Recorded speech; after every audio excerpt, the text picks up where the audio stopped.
when it comes to the conflict in Gaza and the war in Ukraine, the special military operation, how do you see the contrast, anything in the war in Ukraine that the Israelis could have learned before going in Gaza? Ukraine is large-scale ground combat, a different kind of war.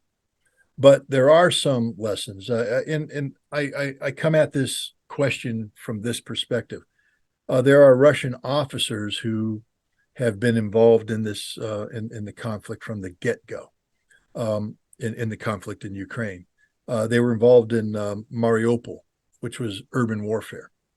And they have taken a look at the Israeli tactics, and they've said, you guys would get slaughtered if you fought the Ukrainians. The Israeli Defense Force would be slaughtered. They'd lose everybody because their tactics are just stupid in terms of large-scale ground combat. But the Israelis aren't fighting a conventional military force. They're fighting an unconventional military force. But, you know, their tactics are stupid, not because they're the wrong tactics, they are, but because they're being executed by a military not trained properly to execute them. The IDF is very sloppy. The concept of security is non-existent. Hamas is able to pop up, destroy tanks, kill Israeli soldiers. Armor is going forward unsupported by infantry because the infantry is scared. The Israelis are not a very good military. They're competent to a degree against an enemy like Hamas. But if they fight Hezbollah, and again, an expansion of this conflict that draws in Hezbollah will outclass them every way. Hezbollah has been preparing for this war. Israel's not ready for this war. Their troops are not motivated. There will be slaughtered if they go to war against Hezbollah. The only thing Israel has is an air force. Let's put it this way. If you took the Israeli air force out of the equation in Gaza, Hamas would kill every single Israeli soldier there.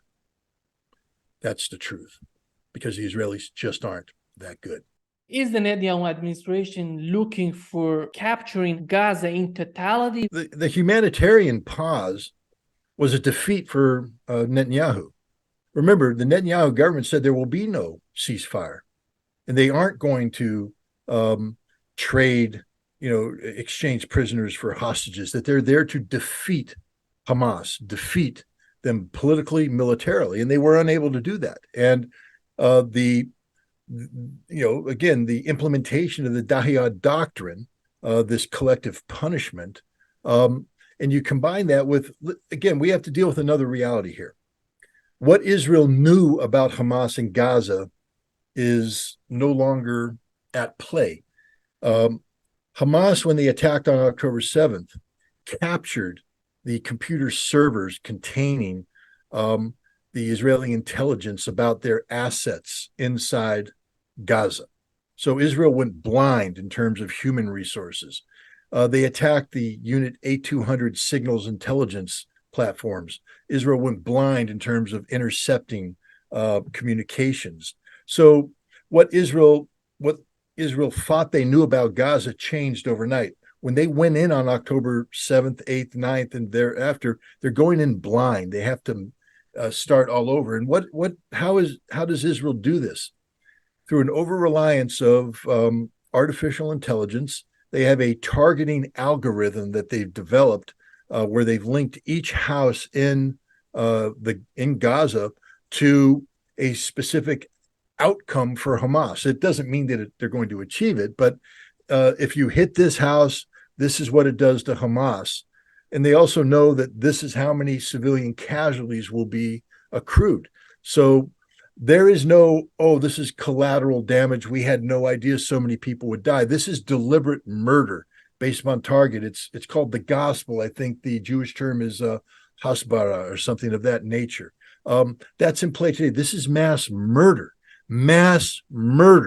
genocide by the Israeli government against the Palestinian people. And it failed. And so it failed on a number of fronts. It failed in regards to Hamas, but because it failed so egregiously, the Netanyahu government was under pressure from a domestic audience saying, hey, you're not succeeding. We need our relatives freed. We need the hostages released.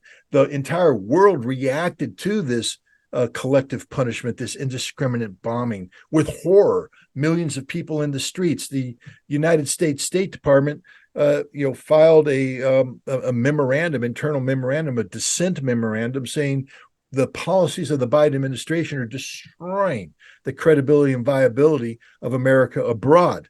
And so we started putting pressure. So Netanyahu had to agree to a ceasefire. He didn't want to. This was a political disaster for him. And so he was looking for any excuse to get out of the ceasefire. He found it. They're now back at war. He can't afford to have a second ceasefire.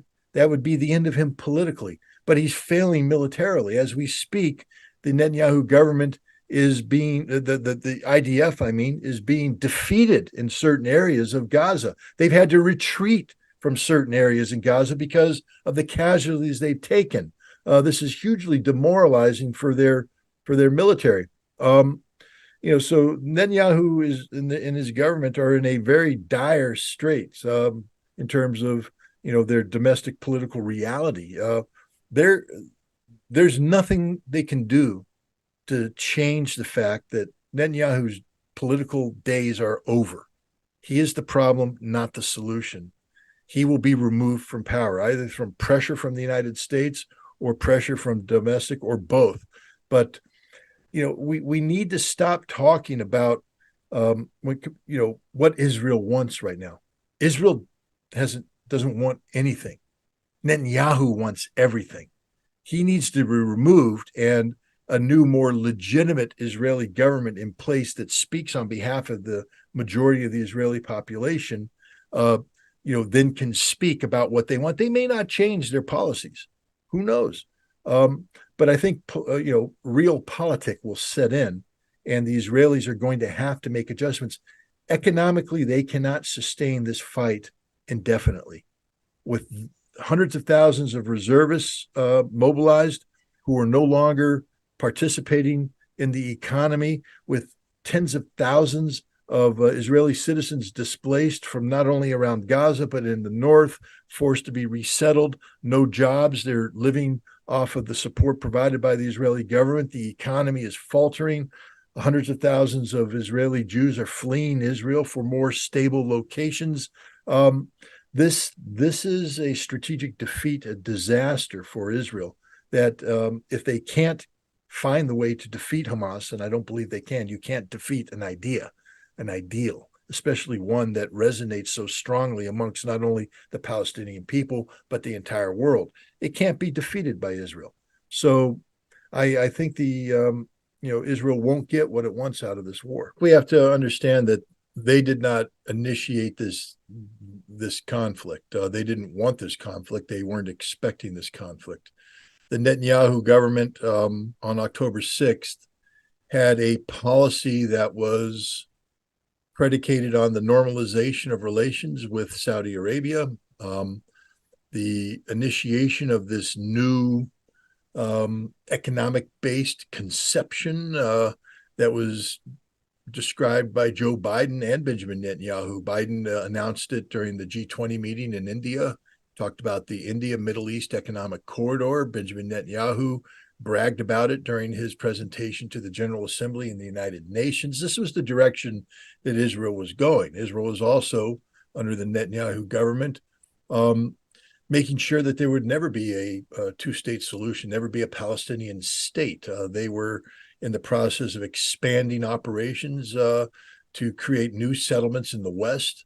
And they thought that they had bought off Hamas and the Palestinians in the Gaza by increasing the number of work permits, that this perception of new economic viability on the part of the Gazan Palestinians linked to a relationship with Israel, an ongoing economic relationship, would preclude any precipitous actions by Hamas. So when October 7th came around, the Netanyahu government is faced with a whole new reality. And now they're adjusting to it. And this reality is 100% security, politically motivated. It's couched as a security reaction, but it's political. Benjamin Netanyahu was a politician already fighting for his political life prior to October 7th because of what he had done in terms of rewriting Israeli basic law regarding control of the judiciary. It was supposed to be an independent branch of government, and instead, under the new law, it would be subordinated to a politicized Israeli parliament, the Knesset. And the purpose of this wasn't to improve Israeli jurisprudence, but rather to prevent the prosecution of Benjamin Netanyahu on corruption charges. So, hundreds of thousands of Israelis were already in the streets protesting against this man. The Israeli president had said that the situation was so dire that Israel could be looking at an actual civil war. And then comes October 7th. And so you have this already unpopular prime minister now presiding over the greatest security failure in the history of Israel. This is bigger than 1973 Yom Kippur War. This is a absolute failure on the part of the Netanyahu government, but also Israeli intelligence and the Israeli Defense Force themselves.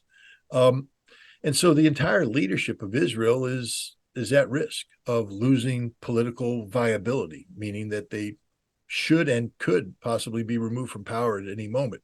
The only reason why they're staying in power is because the Netanyahu government now has declared war, or as they have said, war was declared on Israel by Hamas.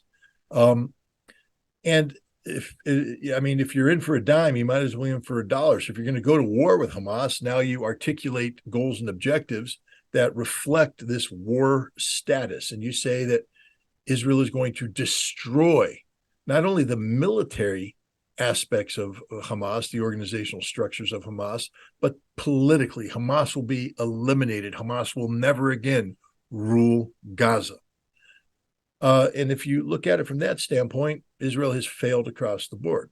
When we take a look at the millions of people who are in the streets in cities around the world protesting in support of Palestine, they're protesting in support of Hamas. They may not admit they are, but the reality is they wouldn't be there if it weren't for Hamas. They wouldn't be there if Hamas hadn't attacked Israel and created this overreaction, or the opportunity for this overreaction. It's Israel that has done it to itself. Israel didn't need to invoke the Dahiya doctrine, named after the West Beirut suburb, which in 2006 Israel flattened as part of a new principle of collective punishment, that makes sure that any civilian population linked to a political entity that is poses a security threat to Israel, that they will be punished collectively to put pressure on them, to pressure their own political entity to stop doing what Israel objects to. It was done against the Lebanese to put pressure on Hezbollah. It failed miserably. And it's been done repeatedly against the Palestinians in Gaza to put pressure on Hamas. This is even prior to October 7th. And it's failed miserably. And it's failing now. This collective punishment that Israel has undertaken has turned the world against Israel. This is a victory for Hamas. We need to also point out that the Netanyahu government was vociferously against a two-state solution, a Palestinian state, said there will not be one. They believe in Eretz Israel, greater Israel, or biblical Israel. That doesn't include any notion of Palestinian statehood. And so right now, the entire world is talking about the absolute necessity of a two-state solution. Again, this wouldn't have happened without Hamas. Israel had taken thousands of Palestinians prisoner. They'd taken thousands more prisoner, treated them brutally, subjected them to torture, rape, murder. Nobody was talking about putting pressure on Israel to release these prisoners, these hostages held by Israel, until Hamas attacked on October 7th and took hostages of their own, which they use as a bargaining chip. This is a Hamas victory, not an Israeli victory. Israel is suffering huge political consequences. More pressure is put on Netanyahu daily by the families of the remaining hostages to get their release. And Israel is not destroying Hamas. Hamas military is fighting the Israeli Defense Force to a standstill in many parts of Gaza. They're inflicting very significant casualties on Israel. And remember, Israel says that their victory is defined by the total destruction of Hamas. And if Israel doesn't achieve that, then Israel is by definition lost. And Israel right now is not achieving this. So the Netanyahu government has achieved nothing. They've made the situation even worse for Israel, and they've made it worse for them politically. Netanyahu has a 4% approval rating. He had an emergency meeting of his war council the other night, and he concluded the business without holding the things he was putting forward up to vote. The point is, Israel's achieved none of its objectives, and it's not going to achieve these objectives. These objectives unrealistic, and the Netanyahu government isn't doing anything for the legitimate security of Israel. They're doing everything for their own political survival, and I think their days are numbered. I think pressure is being put on them internally from domestic political opposition and externally from friends and allies, including the United States, who are saying that it's increasingly clear that the problem here is Benjamin Netanyahu, and that Benjamin Netanyahu and his right-wing coalition government have to step aside, have to get out of the way. When it comes to the situation that Israel was in before October 7th, in terms of the relations with Arab states, with other countries surrounding Israel, how do you see it right now? The fact is, Israel is in very many ways, because of its overwhelming support by the United States, the support that it gets from the United States, has become a de facto indispensable nation of the Middle East. And you combine that with the reality that, with very few exceptions, most nations in the Middle East are not pro-Palestinian. They're not supportive of the Palestinian Authority or a Palestinian state. And that Israel had exploited this antipathy amongst the Gulf Arab nations, for instance, amongst Israel's immediate neighbors, toward the Palestinians for their own good, leveraging the concept of the possibility of a Palestinian state that could never be reach manifestation because of the definition. This is the Abraham Accord. What Israel has said about a two-state solution, it's unattainable, unachievable, unrealistic, but it's there on the table. And the Arab nations who claim to be supporting Palestine, but who secretly don't, say, well, Israel's made a good faith effort here. Now we'll normalize relations with Israel, so we can get on with reaping the economic and geopolitical benefits of normalization. That all appears to be on hold, but nothing's fundamentally changed. The political reality of the situation is such that these nations have to take a stance that appears to be supportive of the Palestinian people, of a Palestinian state, but they are distancing themselves from Hamas, and they aren't cutting off relations with Israel, which tells me that if and when this conflict ends, and it will end, that there's a real risk that the nations that are lining up to support a Palestinian state today will slide back to their previous posture of either indifference or hostility towards Palestine.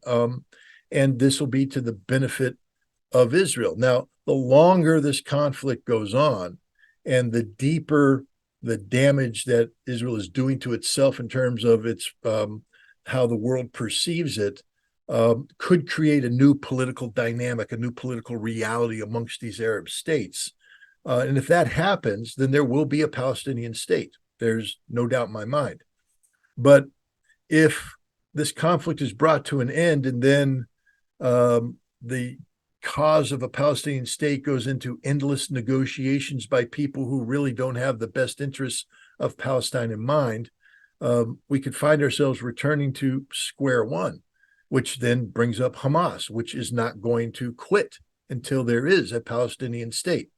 And I think that the failure of Israel to defeat Hamas empowers Hamas politically and gives them increased leverage to tell the Arab world, the Islamic world, that we will not go away. We will not quit. We will continue to resist. And that the best way to bring peace and stability to the region is to create a true Palestinian, independent Palestinian state which includes Hamas as a political entity. You can't make Hamas disappear. If there were elections in the Palestinian, in the Gaza and West Bank today, I think Hamas would win overwhelmingly. The Palestinian Authority has no credibility, none, zero credibility. Hamas has all the credibility in the world because it's the only Arab organization that's fighting for the Palestinian people. How do you see the possibility of Hezbollah getting more seriously involved in this battle?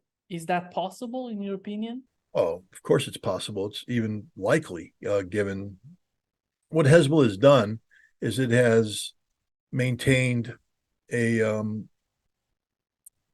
extraordinarily high levels of pressure on Israel along the border between Israel and Lebanon. The purpose of this was to force Israel to divert resources from Gaza to Lebanon and to put strain, economic and political strain on Israel at a time when it was supposed to be singularly focused on resolving the Gaza crisis. Up to 70,000 Israelis have been evacuated from northern Israel. They have to be housed, cared for at enormous economic cost to Israel. Whatever economic activity took place in the north has come to a halt.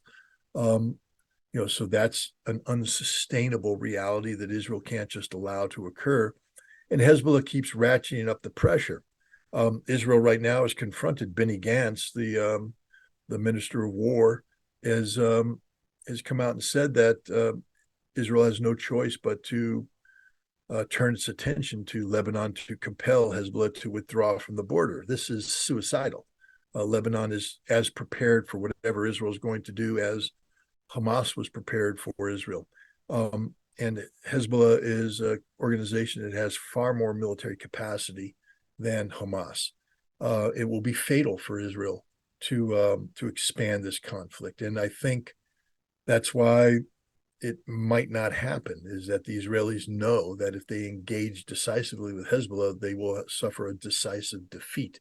And that could be very problematic, not only for the Netanyahu government, but for anybody who's joined his coalition, his wartime coalition, like Benny Gantz and others. So it's a very dangerous situation, one where there is an absolute threat of an expansion of this conflict to draw in Hezbollah, but also one that the consequences of such expansion are so dire that it might be difficult for Israel to act on it, which is what Hezbollah is betting on, that Israel will make a decision to seek a ceasefire before they make a decision to escalate. Time will tell. One of the countries that is so important is Saudi Arabia. How do you see their policy in Gaza? Are they looking for some sort of sanity, some sort of solution for Gaza? Well, their official position and what their real position is might be two different things. Their official position is that they support Palestine, they support the Palestinian people, they support a two-state solution, and therefore they are opposed to the ongoing Israeli actions. Their unofficial position is they were ready to normalize relations with Israel to, offset the axis of resistance. Hamas, Hezbollah, Syria, Iran, the Houthi, pro-Shia militias in Iraq. Yes, because of China, Saudi Arabia, and Iran had normalized relations. But that doesn't mean that Saudi Arabia is going to roll over and play dead. It was not a Saudi surrender. And Saudi Arabia was very interested in ensuring that it maintain a dominant geopolitical position vis-a-vis the Middle East. And they were looking to do that by normalizing relations with Israel and creating the conditions where Israel would be able to insert itself into the Persian Gulf region in a way that helped offset, Iran's growing stature in these nations that are linked to the axis of resistance. So the Saudis are in a very, they're stuck between the horns of a dilemma right now. They can't continue to carry out a policy which, by any stretch of the imagination, is pro-Israeli in nature, normalizing relations, bringing Israel into the Gulf region to offset Iranian influence. And they can't ignore the new reality generated by Hamas's military operation on October 7th and what's transpired since then by ignoring a Palestinian two-state solution. So I think what Saudi Arabia is doing is buying time, saying all the right things, hosting a conference, but doing nothing, and waiting to see where the chips finally fall before they would decisively commit. Remember, Saudi Arabia's number one purpose for doing anything is to benefit Saudi Arabia.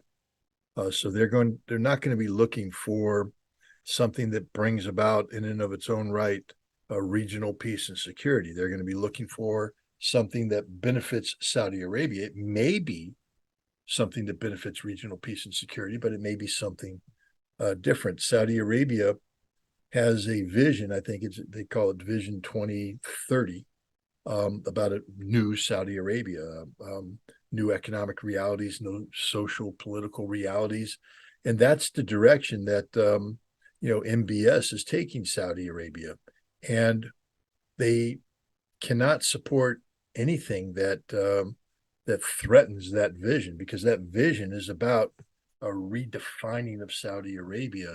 It's what its economy looks like, what its geopolitical posture looks like, and that's going to require a lot of money to make happen, and that money won't be there if Saudi Arabia does anything that causes a disruption to its oil-based economy, or fundamentally changes the balance of power in the Middle East, so that Saudi Arabia is compelled to take an action one way or the other.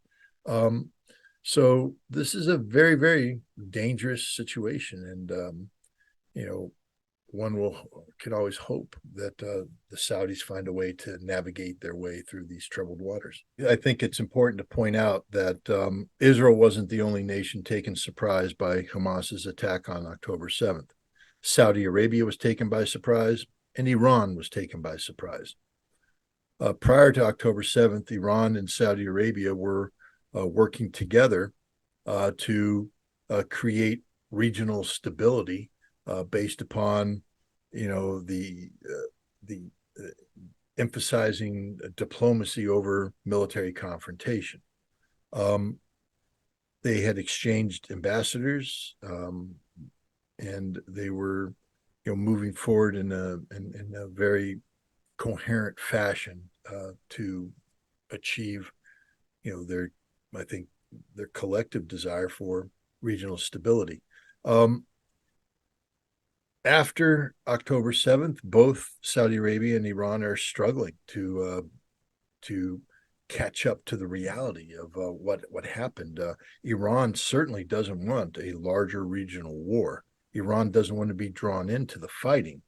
And Saudi Arabia doesn't want that either. Remember when Saudi Arabia hosted the Arab League and the Organization of Islamic States to a conference, an emergency conference on Gaza? Iran participated. The Iranian president has flown to Riyadh and has met with MBS and other Saudi officials to talk about the Gaza situation.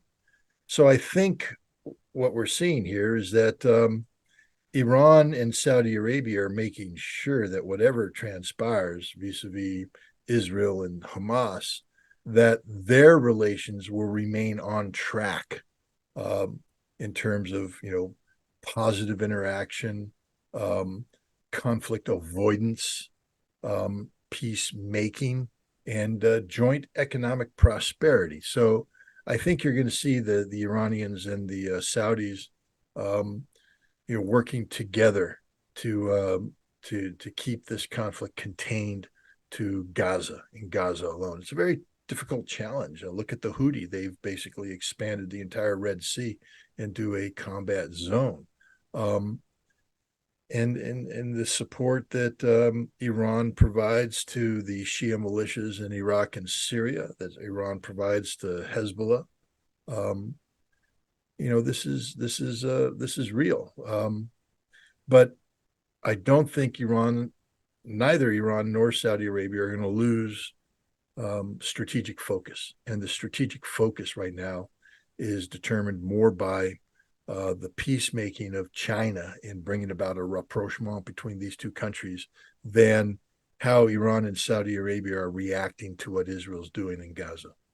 When this conflict ends, is the Netanyahu administration capable of rebuilding their relations with these Arab nations, Turkey? Is that possible for the Netanyahu administration, or do we have to have a new administration in Israel who's capable of doing such a thing? Well, first of all, we have to recognize that Benjamin Netanyahu is one of the all-time great political survivors. And people in Israel have been trying to get him out of office for some time now, and yet he somehow manages to land on his feet. So you never want to underestimate Benjamin Netanyahu and his ability to control Israeli politics in a way that keeps him in power. Having said that, though, his support rate is at 4%. That's not sustainable. That's not viable. I believe that there will be a change of government in Israel. I believe it'll be sooner rather than later, given the enormous negative consequences that have accrued since, the Hamas attack on October 7th. Netanyahu is the problem. He's the man who is asleep at the wheel, and you can't trust him to do the right thing for Israel, because what he's trying to do is the right thing for keeping Netanyahu in power, and those two goals and objectives may not coincide. So I don't think that we're going to see a situation where this conflict ends and then Netanyahu steps aside. I think we're going to see a situation where Netanyahu is compelled to step aside, and then this conflict ends, and then we find out if the world is capable of negotiating good faith about, the future demarcation between Arabs and Israelis, things of that nature.